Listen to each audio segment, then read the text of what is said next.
Welcome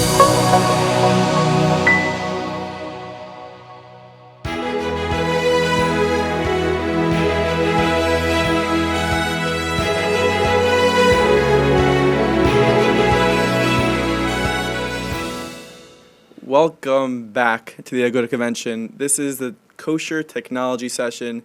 Practical advice. We got some great panelists here with us, Dr. Eli Shapiro, Rabbi Yossi Ben Shushan, and Mrs. Eliza Feder.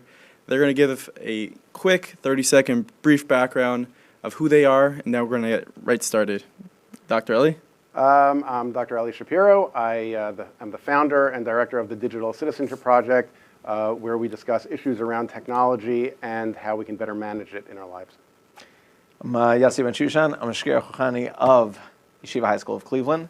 And I think that's it. Covers it. Yeah.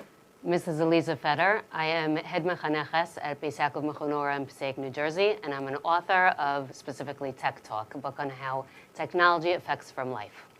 Okay, great. Now that you know our panelists, let's just jump straight in. Okay, we all ready? Ready. I have a 7th grader, believe it or not. I know I look young, but I'm kidding. I have a 7th grader, and it's like a question sent in. and they're begging. I know you. His parents no, you don't. So use moisturizer to get that. No, right. Yeah. So I got a 7th grader, and he's begging me for a phone. His whole class has one. You know, we just went through COVID. 10 months. We're still in the middle of COVID. Houses that didn't have technology may now have technology. And the houses that already did are maybe using it more now than ever. So if I got the 7th grader and he's saying like, Mom, Dad, Abba, Ima, Tati, Mommy, whatever it is, I want this. We'll start with Dr. Shapiro. What's my response? Is there a certain age that it needs to be started at? Is there a certain, pre-education that my son needs to have in order to get started into that world? So it's really probably one of the most common questions that we get. When I speak to large groups, on the screen I have a BEH. And I ask everyone what they think that means. And invariably people say Be'ezras Hashem, and which I get a kick out of telling them they're wrong. But BEH, but everyone has, I think is one of the biggest challenges that parents face today. And it's not just limited to technology, but everyone has becomes a theme amongst children in general. So the first thing to recognize is not everyone has. Sometimes there's like that one kid that gets something and it's not, but everyone has. But I think to really establish the concept when it comes to technology, conceptually, I believe that we would be better off, without technology, socially, psychologically, behaviorally, spiritually. And if we all lived on a farm in Montana, I think in that way of functioning, we'd be a lot better off. But for the vast majority of people, that's just not a realistic existence. So with that idea, pushing off technology ownership and engagement for your kids as long as possible is certainly the best approach. But we also have to look at the norms and the facts on the ground. And the answer to that question will differ from community to community. So, if the vast majority of kids in his class or her class have technology, there are going to be social consequences for not having it. And so as parents, whether it's technology or any other aspect of parenting, we have to weigh the consequences of action versus the consequences of inaction. And so looking at the social norms is a critical piece of it. Certainly speaking to your Rav to help assess what the social norms might be. And then, as you alluded to, communicating with your child, the idea of giving them a device, it's less about the age, but really the process of indoctrination with technology. So it's having conversations with them, talking about your expectations. Even to the degree with my own children, we create a contract together where I discuss some of my concerns. They come up with some rules and guidelines that they think would help me with my concerns. We go back and forth, and we engage in this process, in this dialogue, and the contract is a living document. I don't want to get political about the Constitution, whether it can change over time or whether it's a fixed concept, what our founding fathers had in mind. But the idea is that you're engaging them in a process where they are part of it, and then they internalize what those concerns are. I think also just to add to that picture, especially when you're talking about if it's not the oldest in the family, You walk into certain family rooms and you'll see the parents on their devices and the older high school kids on their devices, and then the 7-year-old nobody wants to play with, and the 12-year-old, is just doing nothing, staring at the wall. And then we wonder, like, why are they so desperate to get their device? And I really think that we need to, this kind of moves into a different subject, but if we protect the family time, there's going to be less of that panic that I must get it as soon as possible. Certainly the peer pressure issue is a very, very real thing. We say, not everybody has it as a general rule, even when your child says, and I always say, unless everybody has it. Right. So that's something that obviously you really do need to find out. Your child shouldn't be the first, and they shouldn't be the last either. Right. Right. So that's one point that I was going to make, is that definitely don't have them as the last. But I think there's just one piece Noah mentioned. I think parents get scared of calling the school, speaking to a teacher about this, or speaking to their rabbi, or speaking to someone who's going to know over there, what the going is. And nowadays, it's not like when I was a kid. Nowadays, if you call, you're not ratting your kid out. You're saying they want to know. They're asking for these types of things. What's the vibe in the school? And you do have to know the climate of the school. Yes, just because your kid said that every single kid has it doesn't really hold much weight. You got to find out for yourself. And you have to know the climate of your school and your community. Are you forcing this kid to do something that is out of whack, and you are causing him or her to become a social pariah? Or are you, it really gets into a little bit more of a chinuch question than it does a technology question in general.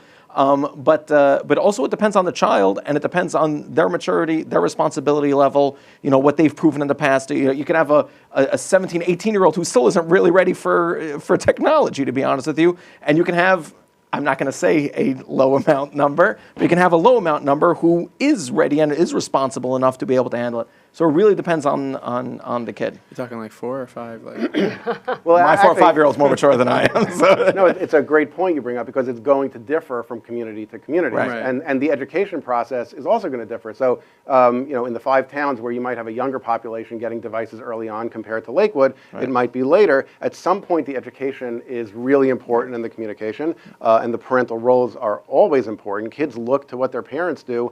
To identify what is responsible behavior. Parents are the single greatest influence, and I've been fortunate to survey probably close to 5,000 kids across the country, and we ask the question, who is the greatest influence on what you think is appropriate with technology? And the majority of them, and these are the kids speaking, the majority of them say, my parents are the #1 influence. And so that's through verbal communication. It's through how parents act with their own technology. A lot of the questions that I get is, my parents say one thing and they do another. They tell me to get off the phone while they're on their devices. And that question is, are we modeling appropriate behavior with technology for our kids? And that's a question we have to ask ourselves as well in that process. Right, yeah. The response doesn't have to be, you don't need a phone. Right. Because a lot of times a parent doesn't need their phone all the time that they're using it either. So the response does have to be and this is going to be across the board, I think, to just about every question we get, is going to be, you have to stay consistent with your behavior to that of what you're, telling the kid over here. It's important to note that this question is not just for smartphones. It's not just about Right. internet. Yeah, that's what I'm saying. Of It's course. chinuch for, in general. for people who have dumb phones. We call it, for lack of a better term. I'm not sure what they call it, but let's say it's a flip phone. Right. The fears of technology apply to them as well. I'm going to, before we segue into that, I'm going to add, and this Sure. has to do with what you just asked. No matter what age you decide, I'm going to say again, the education piece that you were talking about, there is never a time when it is appropriate to just hand over technology and let your child just run with it. It always needs to come with that education, and if that means that you need to educate yourself first, buy my book. No, I'm just kidding. I don't make anyone else a book. Is it available on? Right. But if that means you need to educate yourself first, then that is your responsibility as a parent. One of those scariest stories that I ever experienced was a kid who came to me. She was 16 years old, and she started crying. And when she finally calmed down enough, she told me that on her she was 17 years old at the time. She told me that when she turned 16, she was never allowed to have access to technology. Family computer was in the kitchen, public access for everybody. She, of course, like any other normal child, was begging and begging and begging for her own device. When she was 16, she unwrapped a birthday gift from her parents, and it was an iPad. And there was a beautiful note telling her how much they loved her. And now that you're 16, and here were the heavy words, we trust you. And a year later, when she finally broke down and came to me, which I'm certainly not a professional, but I can probably say was an addiction on some level, and she certainly accessed many things that she should never have been able to access, that's not fair. And she said to me with tears down her face, why do my parents trust me? And what she felt like afterwards was so damaging. There was so much that had to be. There is not a 16-year-old who deserves to be trusted. And I say this as somebody who works with 16-year-olds and loves them and respects them and admires them. But the fact is, and I know you know this well, your frontal lobe is not fully developed when you're 16. You do not have strong decision-making capabilities. And there's no child that should just be handed a piece of device at any age with no education. We were saying before that you're better off giving a younger child a fully accessible device with a lot of education than handing maybe an 18-year-old a fully accessible device with no education. I've had similar stories with Beis Yaakov girls that went through high school without a device.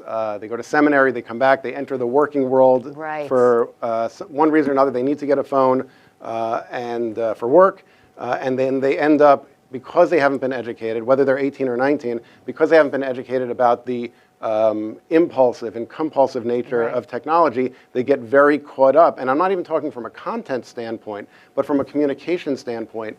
Ongoing texting, ongoing social media, ongoing, spinning Scrolling. through and scrolling. All of these issues, if you don't have that awareness, if no one's talked to you about how technology impacts your functioning in that way, then you're just not going to be aware of it and start developing very unhealthy habits when it comes to technology. So technically, parents, getting back to the question, parents could technically say, okay, so I'm just gonna get my kid an LG flip phone, and problem solved. There's no internet, there's no WhatsApp, there's none of those apps.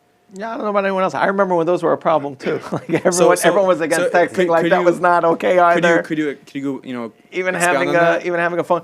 Listen, there's technology is like such a big thing, and Yeah. we're also hyper focusing Our on calculators, phones. our calculators. Right? Yeah, like we're Where does also it stop? Toothbrushes? focusing on phones here when it is a lot broader than that. There are schools that the kids don't use computers in, that barely use computers, and and then there are schools that like all the educational, the games, and like all these things. They're having that so what they have at home or don't have at home is going to be directly impacted by that.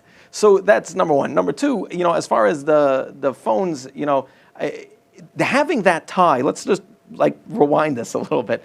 Having that tie to the outside and that constant contact with things that are not sitting in front of you at that moment is not. I don't think anyone's going to say that is optimum.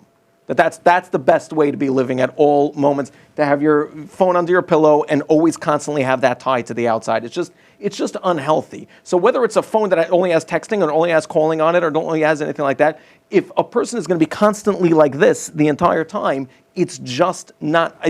If you ever make that community in Montana, I'm in. But, I'll buy in on that.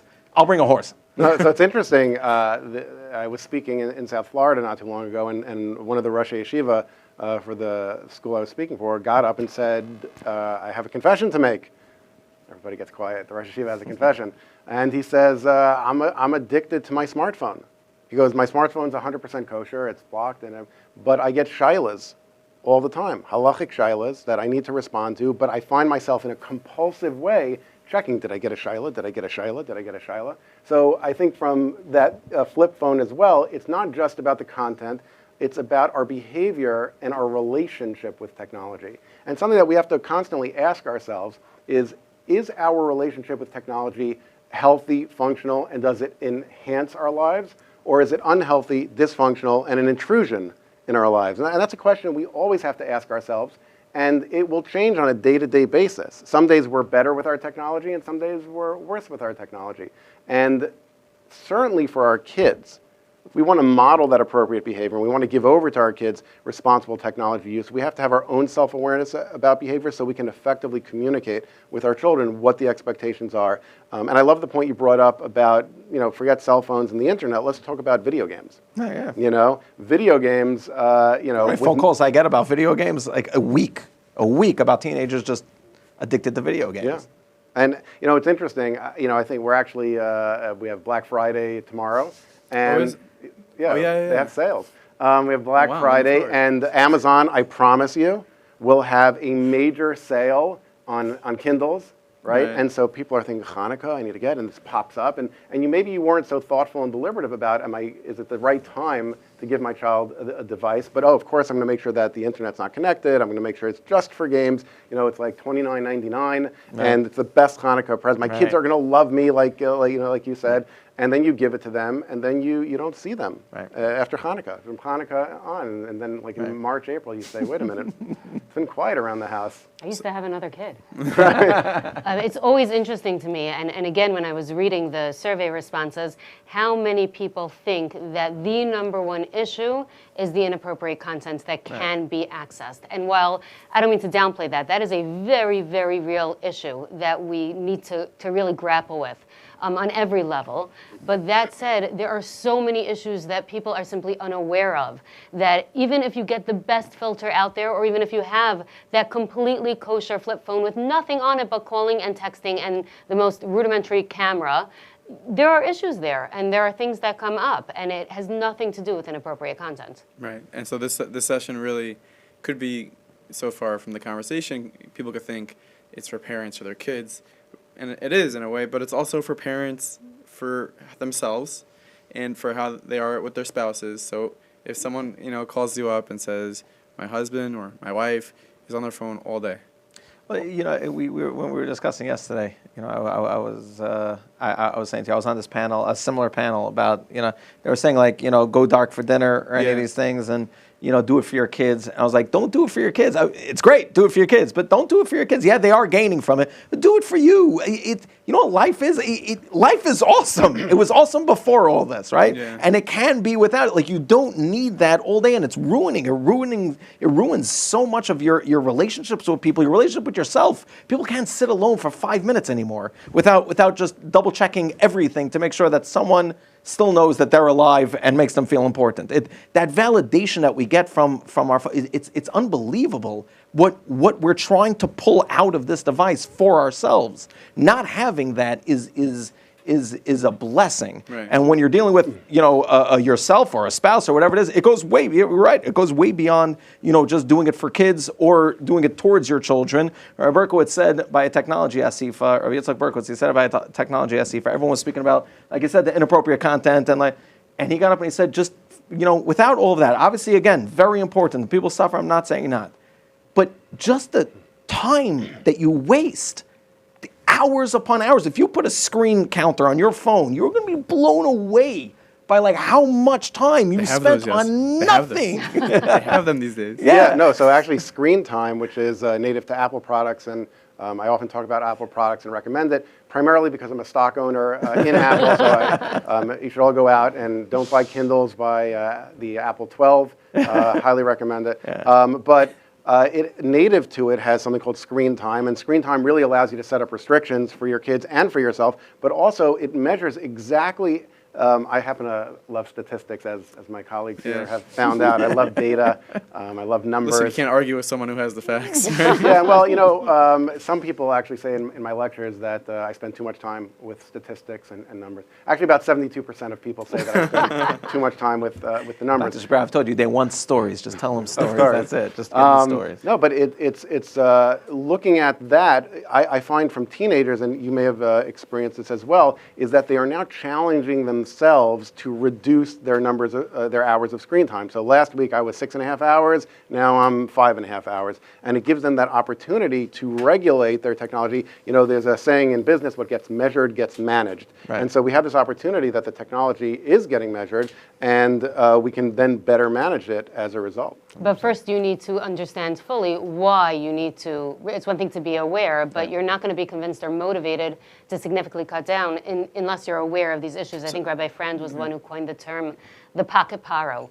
Because this thing that's in your pocket, this was the curse of Mitzrayim, is that they just had no time to think, the tremendous lachatz, the tremendous pressure. And I think that stress is the ultimate issue of our generation. Right. It's a heavy thing to say at a good convention. I think that there are a lot of probably ultimate issues of our generation being spoken about. But lachatz is I see in the ninth graders, they're complaining, I'm so stressed. Seventh graders, I'm so stressed. And part of it is we're never off. We have eradicated downtime because of this pocket paro. What happens is, it's interesting as an adult, I first of all, I feel very fortunate. I grew up at a time prior to pocket paras, and I have a barometer to look back on and say, I remember being bored, and it was great being bored. But today, if you have an opportunity, and I call it an opportunity, to have forgotten your phone at home. So the initial reaction is like, oh my God, I forgot my phone. Oh, what am I going to do? You throw up a few times. Right, like that anxiety, that elevator. Like, what am I going to do? I don't have my phone. No one can get in touch with me. I don't have my phone. No one can get. But if you're like moderately well adjusted, and just moderately, not like completely, but moderately well adjusted, it goes from, oh my God, I forgot my phone. No one can get in touch with me, to, I forgot my phone. Feels pretty good. Yeah. No one can get in touch with me. And then like a calm and a peace comes over us that like back in the day that we remember, like, wow, this is like, there's a menuchas nefesh that all of a sudden it floods us. Again, that's only if you're moderately well adjusted. If you haven't experienced that, you can give me a call and we can talk. But that experience is so valuable. And when you mentioned going dark for dinner is actually something we do in my house. And it wasn't my idea. You'd think I'm the big technology guy. I didn't think of it. One of my children came over to me and said, wouldn't it be great if we had like more of a formal dinner where we didn't have technology as a distraction? My kids also talk like that all the time. Yeah. So Yeah. Oh no. I was gonna say the both of you really have to stop using technology. Yeah. So I was like, yeah. My seventh grade does not talk like this. So we actually instituted going dark for dinner, and this amazing thing happened where we actually find out about our kids' day. And what happened, and who they spoke to, and what they're worried about, and what was great about the day, and this conversation that usually is designated just for Shabbos conversation, because that's when we don't have that distraction. But spending a little bit of time, obviously we want to make sure we're giving people practical advice. So let's take an average home that they do have it, especially like we mentioned in the outset, COVID. A lot of homes had to introduce it just so everyone was staying sane. Just the reality. Practically speaking, we mentioned going dark for dinner. Some people turn off their phone for an hour. What would you tell the families at home that are watching and they're really looking for real practical eitzes? For them, it's not practical to just get rid of it. They need it, but they want to limit. They want to have control. They want to be manageable. They don't want their kids to be zombies. Where do they start?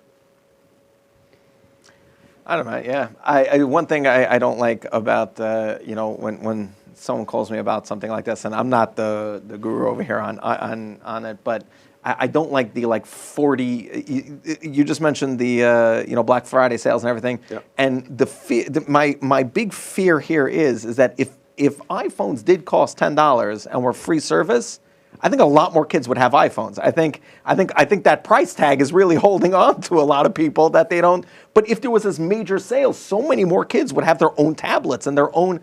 I don't like this idea of a family with 40 tablets running around the house and everyone has their own tablet in their own corner. This way, no one fights. So this way, no one. You're into more fixed places. So if there's fixed someone place. has So if someone mentioned before about having a computer in the kitchen or having a. So having things that are containable and are able to be managed is key. The second we start having all of our old phones around and all of our own and everything can be hooked up. And first of all, by the way, parents, just judging from if you have a phone you're not using anymore and you don't need it anymore, you don't need a backup phone. Throw it in the garbage. Just get rid of it, burn it, do something with it. Do not leave it around. Please do not leave it around. Kids know how to get into a phone in a second and they know how to use it and you'll never know it was missing. So that's just a public service announcement. Side point, that old computer, get rid of all of them. You don't need a stockpile on these things. They're going to go out and it'll be on sale again very soon. You don't got to worry. There might be some trade-in value as well. Yeah, there might even be that trade-in value, yeah. I don't like it that's just, as one point, I'm sure there's other better points to be made, but for me personally, when they have like 30 tablets running around the house and everyone has their own and everyone's in their own, it just creates more of that division, and it's so much more difficult to be able to manage what's going on all of those devices. It becomes a full-time job to be able to sit there as the parent. Now, the parent's also on their phone sitting over there trying to see what everyone's doing, even if they are good with tech to be able to. It just becomes such a lachatz. That's one thing I'm I know a personally. family that has 2 real computers, desk computers, in 2 different places in her house for the kids to use, or even for herself to use. And she keeps saying how it would be so much more helpful to have a laptop that you could schlep here, but they will not give in to that, because even though it's a tremendous convenience, they know once that line has been crossed and it's a laptop, it can be brought into a bedroom and the door can be closed. Yeah. The kid's staying up late doing homework or whatever it is. So. Yeah, I think that it's great advice, but as kids have gotten older and they do individual study time, and I think it may work well for a younger family, but I think for a lot of the audience, they may have older children, and individual study time can't be distracted. Certainly with distance learning, that was many schools shifted to. Everyone needed their own Dalit Amas, everyone needed their own devices, and it became very complicated. So you had families that either the children didn't have devices to that point, now having devices, or families that children may have had devices. The amount of screen time, the amount of time that they were utilizing it, both for educational purpose and recreational purposes, vastly increased. And I think that what I'm hearing a lot is, how do we turn back the clock? Right. But going back to your original piece, some of the pragmatic strategies is, I think the first piece is parents need to be thoughtful and deliberative when it comes to giving children devices. So whether it's social norms, and again, not just a phone. And unfortunately, I always say about my data, every Hanukkah, the data completely changes, because if there's a sale on devices, kids are getting devices. And just now, I think the new Xbox and PlayStation came out. They haven't come out with a new one in 5 years. That's going to be a big present. So that when you're giving your child a device, whether it's a phone or otherwise, having that conversation, talking about the expectations, talking about limitations. You can play video games. I'm just going to throw out an hour, just as a number. I'm not saying an hour is the ideal amount of time to play video games, but if you chazer the Gemara from class today and you do your homework, then you can relax with some video games. And that also assumes that the content of the video game is appropriate as well. And so setting rules, setting guidelines, and setting communication with your children. What's interesting is, in the data that I've collected, about 85% of parents say that there are set rules and guidelines around technology in their house. But when we ask their kids, it's only about 35-40% of kids say that there are set rules and guidelines in my house. And I don't believe that parents are being dishonest when they respond in that way, but I do think that parents may think that they've had these conversations with their children, but it wasn't much of a meaningful conversation. And that's why when I was describing before about the process of contracting with your children, there is no doubt at that point whether they've had the conversation or not. When you give them for Hanukkah the new Xbox, and you say, okay, we're going to be on top of this, and no more than X amount of time per evening, the kids know they'll wear you down. Right. The kids know that you're going to forget that they're in the basement playing video games. I know it's happened to me. 5 more minutes. Yeah. Well, actually, it's interesting. 5 more minutes. This is what happens, I think, for a lot of families, and this video games specifically. Your child, is playing, and they say, "Can I play video games?" Okay, you can play for 20 minutes, and then I want you to do your homework. Okay. So what happens 20 minutes later? You've forgotten, and 3 hours later, you realize, oh my God, my child is playing video games, and you feel like a terrible parent. And so your first reaction is, you yell, you're like, "Get off the video games! I told you only have 20 minutes." Right? That's the standard reaction. And it has never happened that I'm aware of that a child responds and says, "Oh, I didn't realize that my allotted time for video game play had expired. Thank you so much for bringing it to my attention. I will now get off." What you generally hear, first of all, the child responds to your panic as a parent. And then they panic. And 5 more minutes. No, right now. And then they go, "But I'm in the middle of a level." Yeah. Right? They're always in the middle of a level. Yeah. And so that dynamic. So one piece of really practical advice as a parent, when you realize your child has been on a device or video games for too long, give them the 5 more minutes. Yeah. At that point, it gives them the opportunity to transition, and kids need that opportunity to transition, and you will find that the transition process will be a lot more effective. So communicating your expectations in advance, as well as if you realize that the rules may have been extended, also being aware of how your child may respond if you come in with guns blazing. But that point of enforcing the actual rules is huge. So many kids have told me that my parents had rules, but they don't really mean it. In my own house, we have rules and conversations, and then a month later, it's so easy because life is so busy. You kind of forget that, and then you just get to a point where like, oh, I hope that they're sticking to their side of it. So it really all comes back to the parents. You're in trouble. On a level, it comes yeah. back to the parents because ultimately Meaning it's for their the responsibility. kids' technology use, it goes back to the parents. For the parents' technology use, it goes back to the parents. No, so I think Glory being an adult. it's a good point. And to speak to the idea of how to reverse the thing, I think everyone, it doesn't matter if you're a parent of a kid, if you're alone in life right now and you want to hold back your own technology, you need to decide how dedicated you are to your own life and to this. Because if you really want to know how to roll back, in my opinion, my small opinion, how to roll back the hands on, having them had so much exposure over COVID and everything, you're going to have to really put in a lot of time to do that. You're going to have to buy board games. You're going to have to sit down with them and play those games with them and make it very interesting. You're going to have to start drawing with it. You're going to have to dedicate a lot of time to do that. It's that important, and you should do it, but you're going to have to decide beforehand how much time am I willing to dedicate. And I think the rules, all these things are super important. That is how you go about it. But it's not just going to be one conversation, said one time, and then enforced a couple of times. That's not how this is going to work. You're going to have to dedicate a lot of time. You also need alternatives. Yeah, you're going to have alternatives, and you're going to have to, and again, I am talking about younger kids here. I am. For the most part, I'm always speaking about younger kids because when we're dealing with chinuch, because that's what I'm dealing with. The other ones that live by me, they're not mine. I don't really, I send them down to the basement. I'm like, do what you want, just don't let my kids see. So I don't do that ever. But you're going to have to be there, and I think even teenagers, if the father goes outside to play basketball with him, he's a lot more likely. I don't care if you don't know how to play basketball, then do something you do know how. Draw with him, go out with him, do something. But you're going to have to dedicate a lot of time in order to turn back these hands. And if we, as parents and as spouses and as older, dedicate the time to doing it, if when a spouse says to the other spouse, I want to have date night, but we're not taking phones, right? The first question, everyone's always very worried about safety in the world now, right? The first question always is, well, what happens if what? When was the last If time what never has happened in the history of mankind Bring yet, pepper spray. that when parents are out, the babysitter ended up having to fight off a burglar.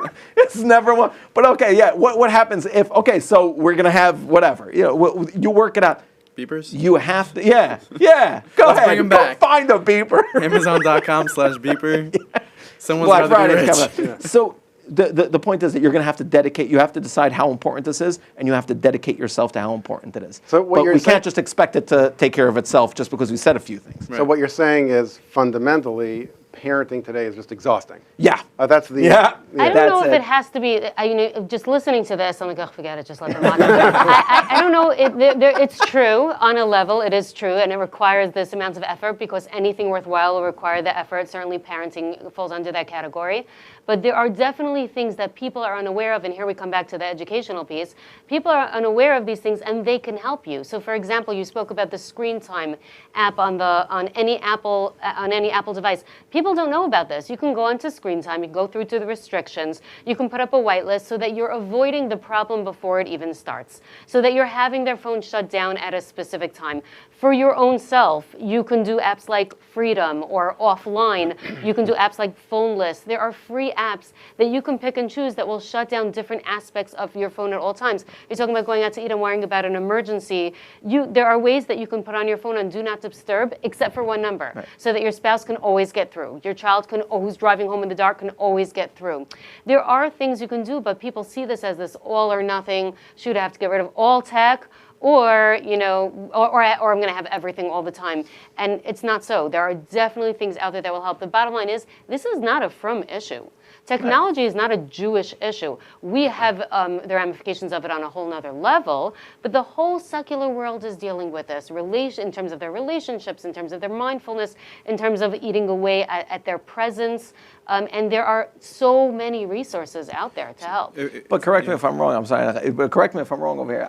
I could be. I don't think the screen time and all these things are great tools to use in order to, for lack of a better term, to manage or police the situation. But then when the kid's just old enough and has their own thing, they end up falling into this like wild, I think, replacing things. And that's why I was saying with the parents having, dedicating that time, replacing with other things in life is always going to be the key here in order to have them not just have that hyper focus towards technology. Well, also, one of the reasons to delay is because as kids get older and become young adults in their 20s, their ability to self-regulate and manage their own behavior becomes that much more powerful. What you were describing, certainly with younger kids, it's counterintuitive. We think if we give our child a device, it'll keep them busy and it'll make things a little easier for us. When in fact, what it actually does is it puts more responsibility on you because you're going to be regulating their behavior as well. And so, everything you're talking about, the technology itself,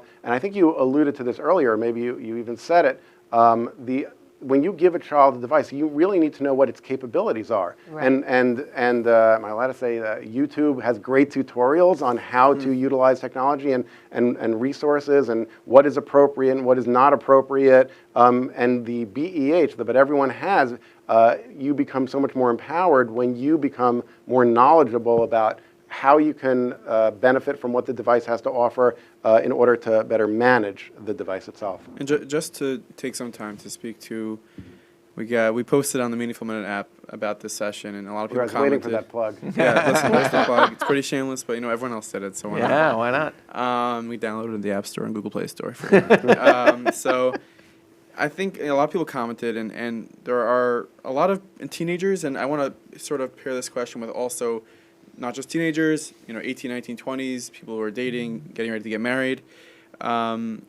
For them, let's say they are in tune with themselves, and they're watching this right now, and they say, you know what, I want to grab a hold of my tech use. I want to be mindful of how much time I'm spending, what I'm spending it on. First of all, credit to them for feeling that way, but I think it is possible that they are feeling this way. Credit to the person you just made up. Exactly, a 7th grader. But this teenager who's watching. That's very advanced for 7th grade. I know, right? He's head of his class actually. Where he applied to Harvard. But what could we speak directly to the teenager and say to them, practically for them to grab a hold of their usage? I'm not going to answer directly, but sure. I just want to make the observation because I found this so fascinating that when I was speaking to people for the book that I wrote, which has excerpts from these different people at different stages grappling with technology, I had some 16-year-olds, 18-year-olds, young 20s, all the way up 30s. I think the oldest person was in their 40s. But when I was speaking to them, I found something so interesting as they were writing in for me their experiences and speaking to me about their experiences. I saw that actually the younger generation, when you were saying that you feel fortunate that we remember the pre-Pocket Paro times, the generation that was born into this, in many ways, has a better grasp of the issues, and they're so much more used to it. It's not a novelty that they are. I find them to be quicker to be aware of these things, and I do get these questions from young people, and sometimes it's because I am watching my parents fail at this big time. And I need to know that I'm not going to be doing that. And I don't mean to hate on parents, but sometimes that is the reality, that it's actually the older people who get, I was speaking to an older woman who said, you didn't include any older people in the book.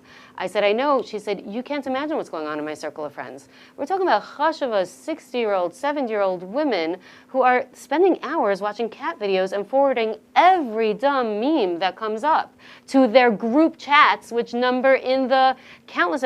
And she said, why don't you speak to us? I didn't feel it was right to really, but the reality is that often the young parents, the older grandparents, they're far less experienced, and I'm not surprised at all to hear this question from this fictional upper teenager.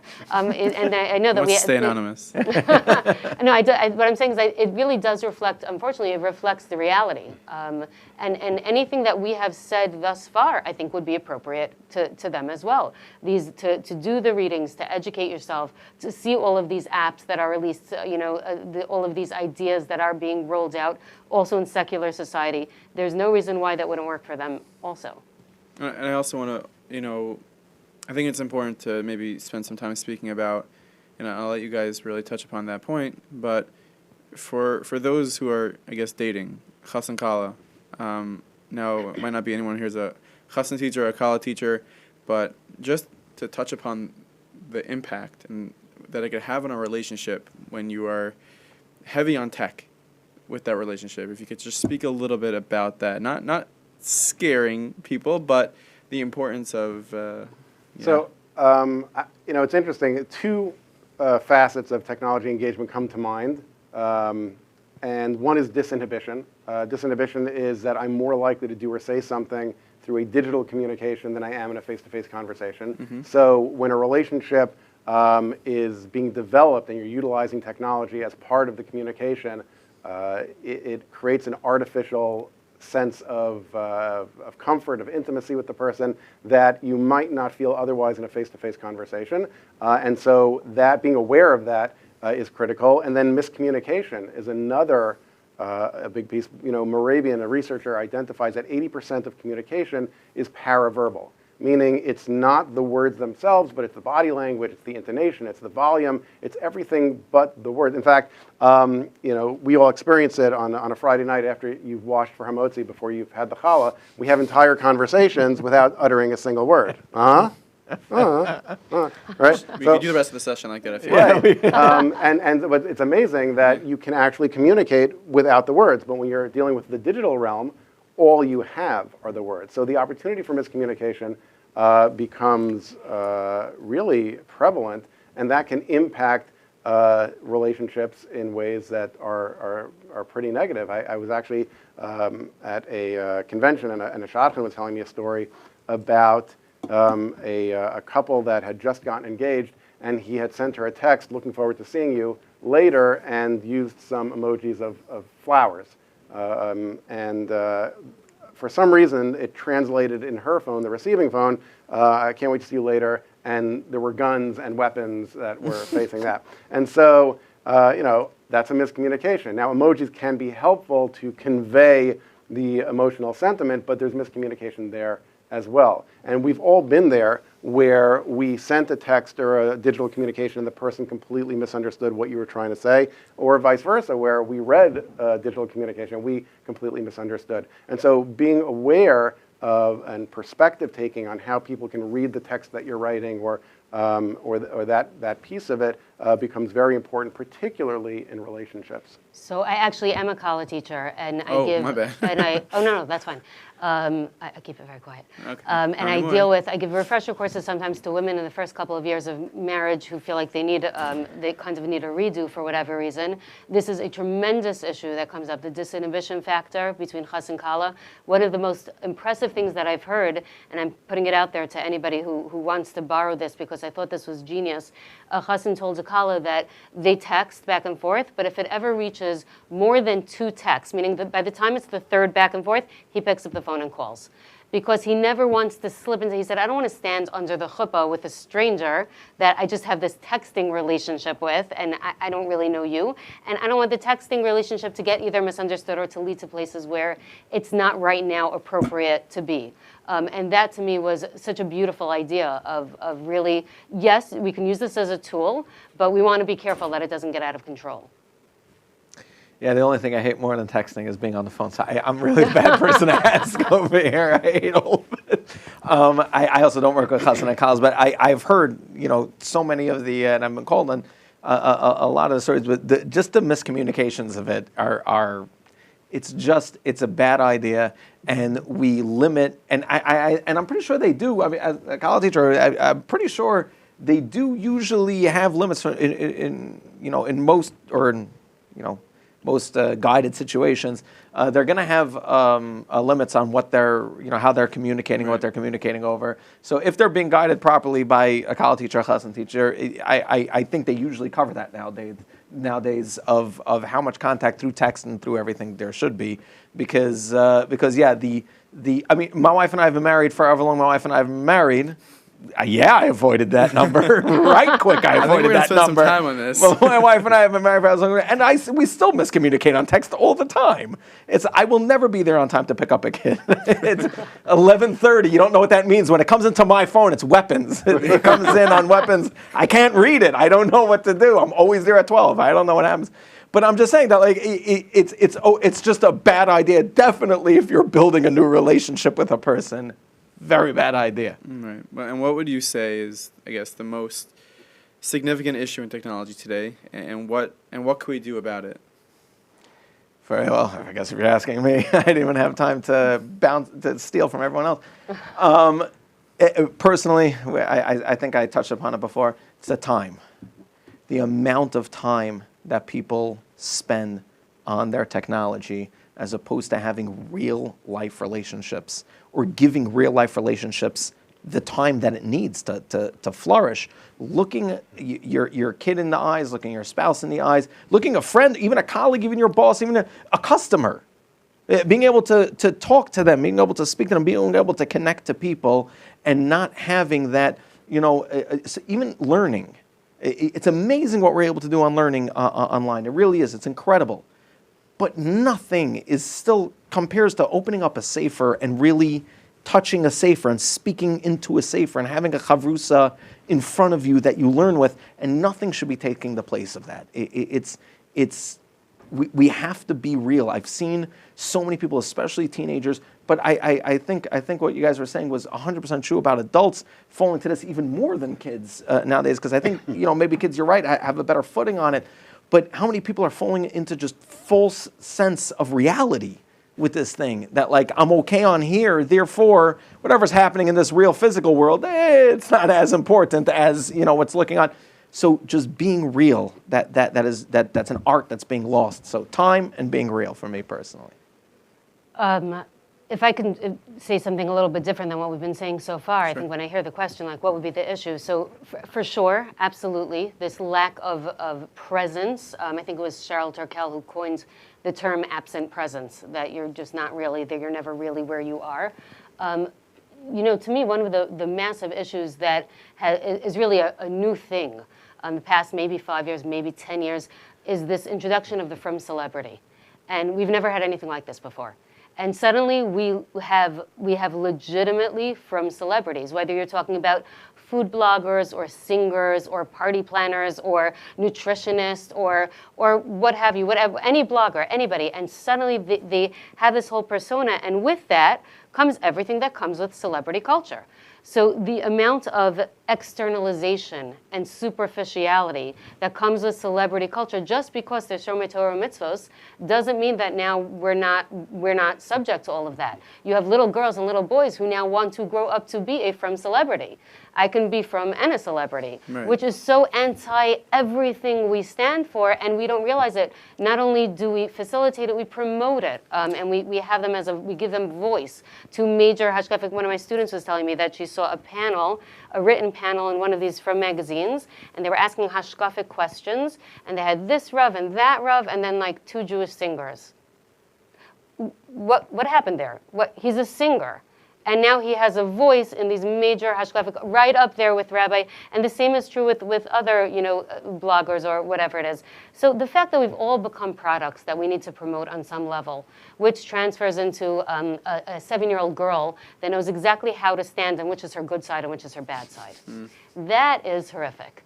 Beis Yaakov girls posing in ways which would have been completely unseemly and inappropriate 10 years ago, but now is mikubal. That's the way you take a picture. I think it's also important to note when you bring up the social media influencers that the people who are taking in that their content, you're really only seeing a snapshot of their greatest moments, of their greatest take. Right.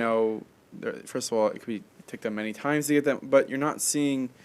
They're not seeing the hard days. You're not seeing the days. Undeniably. So, So I'm sure that's not helpful for society. Right. But even when we know that, it still affects us. Meaning, I can know intellectually Subconsciously. that that's their best take, but at the same time, that will influence the next picture that I take of myself that is only being shared amongst the family. Right. This whole idea of a from celebrity, I think, to me, it's horrifying.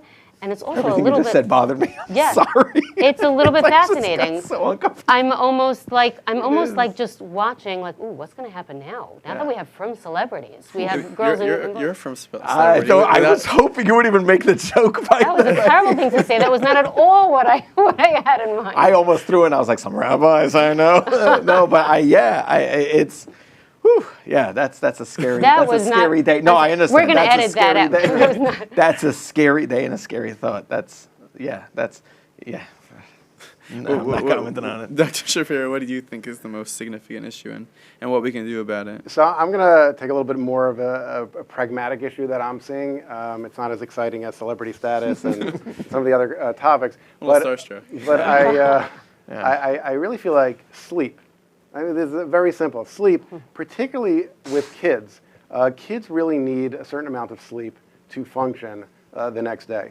And close to 80% of the kids that I've surveyed sleep with their devices within reach. So what that means is, and close to 80% of kids report staying up late as a result of their technology. And so what that really means is that kids are not getting a good night's sleep. And the next day in school, the research is very clear that for a child to maximize their academic and social potential on any given day in school is most closely related to the quality of sleep they had the night before. And you can ask any teacher, any educator, any mechanech, they can tell right away when a child walks in and didn't get a good night's sleep. They can't tolerate any struggle, any adversity, their social situation. They just can't function in school. And so sleep is having a very strong impact, aside from its impact on our health, our immunity system, our immune system, all of that is impacted by sleep. So I think that is probably one of the largest issues, and what parents can do about that is don't let your kids sleep with a device within reach.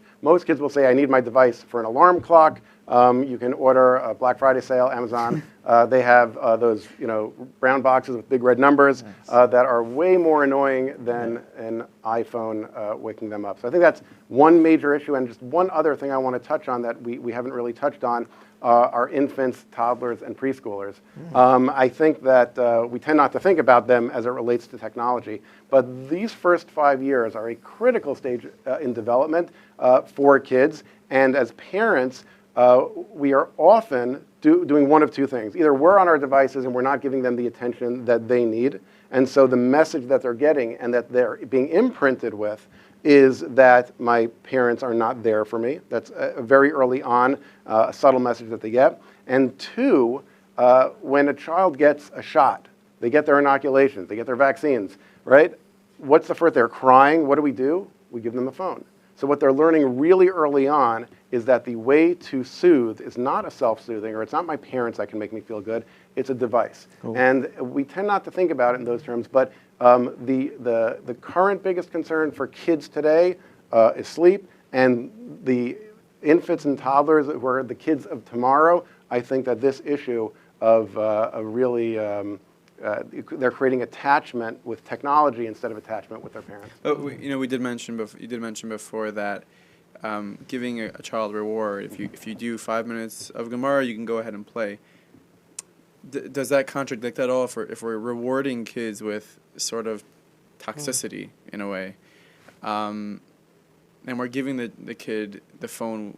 When we're crying, you hear what I'm going with this? Yeah, but I don't think that technology is inherently toxic. Toxic, right? Yeah. Okay, okay. I know the session is Kosher Technology ? As Orthodox Jews, we tend to like to put things in boxes. Mutter, Asr, Kosher, Treif. Mm-hmm. Technology, like many other things, cannot be put into that box. It's really what we do with it, how we utilize it, and it can be used for incentivizing kids.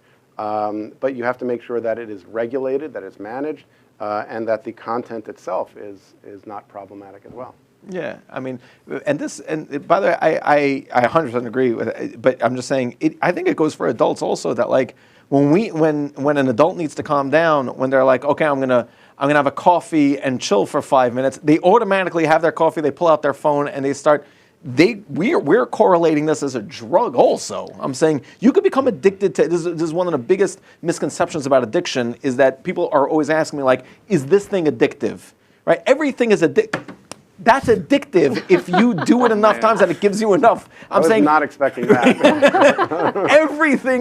Everything can be addictive. It's just a matter of so if you sit down and every time you correlate in that way that call Pavlov's dog, whatever you want to call it, but if you correlate in that way that every time you sit down, you're gonna get anxious on something like a Shabbos, on something like a dinner table when you don't want to have it, and things like that, and that's a really, I'm just, to your point, that it goes, I think, even beyond toddler. That's like, it's unfair to do it to a toddler because you're sort of like brainwashing them into it. But even when we do it to ourselves, it's unknown to us, but it's unfair. The difference is, for toddlers, that's a critical stage of development, of developing it. As an adult, we can become self-aware and we can shift and manage. And to your point, utilizing technology to decompress generally is not where the problem lies. The problem lies when you go into a Netflix binge or a YouTube binge, and that vortex. You start with. Are you still watching? Right. Yeah. How are you still watching? Yeah. And that's when it becomes problematic. And I think to your point about addiction, the question becomes: is it interfering with your primary role obligation? Right. That's a question we ask with substances all the time. All the time, yeah. And when it comes to technology, I get asked about how much gaming is too much gaming. Assuming it's kosher. So the answer is, if you're 35 and you're living in your parents' basement playing Fortnite all day, you've probably at some point you tripped over that line. Yeah, I think you've passed that point. But to utilize technology to decompress, and again, let's just assume completely kosher content. I'm not going to identify any specific websites, but Torah websites. If you're on it 4, 5, 6 hours a day and you're ignoring your family and you're ignoring your work responsibilities, that is as much of an addiction 100%. as video games. 100%. I'm also going to say it's interesting what you were saying. So many people say this, I just need 10 minutes to unwind. You should know physiologically, you are not actually unwinding. At all. You are winding yourself up. It's important to know. You come home from a day of work, I just like 10 minutes, just my phone and my coffee. The politics you would be people. way better off just drinking your coffee and being truly present, smelling it, feeling it, tasting it, looking out the window for 10 minutes, doing nothing, spacing out for 10 minutes. That's way more powerful in terms of winding down than really what you're doing is you're winding yourself up. So you're causing yourself to be semi-anxious. Kind of makes me think about Shabbos a little bit. And we obviously, as Orthodox Jews, all of us, we have Shabbos, which we get to just completely turn off. Not a question I was planning on asking about this session, but in society, without Shabbos, how much worse off are they, or how much better off are we that we have Shabbos? I've had. This is not sponsored by the Shabbos Project. No, I've had experiences where my wife has been involved with some outreach organizations. So we would have families come to us on a Friday night.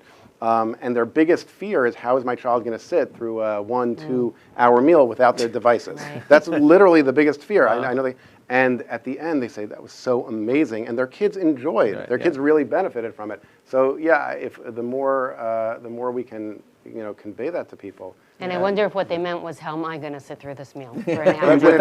I never thought of that, but yeah. I tell it to my students all the time. I'm like, it's amazing that all those years ago, when we received Shabbos, it was understood through halacha, through everything, that we would not have technology on Shabbos. I think is such a beautiful concept to appreciate, just to understand that, really all these things that can really just pull us away from being present, which is what Shabbos is supposed to be doing, is reminding us of Sheishas Yemei Bereshis, of what's important, of where of the bare necessities of life, the real deal of belief.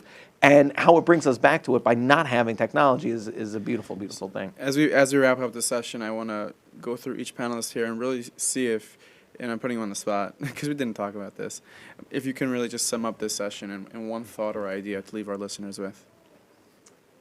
So I think that any technology engagement needs to be thoughtful and deliberative. I think that we fall into habits with technology, and we should always take the opportunity, both for ourselves and our children, to assess whether technology is serving as an enhancement in our lives or whether it's serving as an intrusion in our lives. So Dr. Shapiro stole mine, obviously. I don't know if he's reading off my notes here or what the deal is, but yeah, I feel like there's one point that I didn't mention, I would love to sum up with it, is to have a cheshbon nefesh when it comes to technology, and of the whole house together, and if it's Friday, if it happens on Shabbos, just to take a minute, just to realize, like, how, am I out of control or am I in control? And yeah, all the things that we have, screen time, things that we have to be able to correlate it and customize it, that's all great, but just for ourselves to realize how many relationships do I have that are too much there and not enough here, and be who we are. You gotta be who you are. If your phone's taking you over, you gotta grab back that control. And I guess just to say the same thing in different words and a different voice, it's the educational and awareness piece. And just the fact that the achraya starts with you as a human being, wherever you're up to in life, certainly as a parent.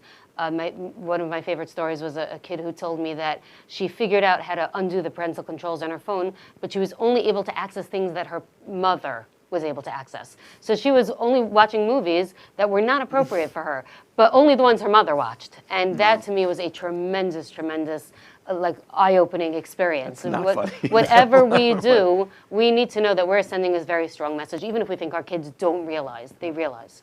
Well, thank you all so much, and Thank you, Nach. everybody watching at home, go to sleep, put down your phone. And if you want to learn more about some resources mentioned or how you can get grab of the tech in your life, you can head to the aguda.org/tech follow-up to learn more about how you can save your life. Enjoy.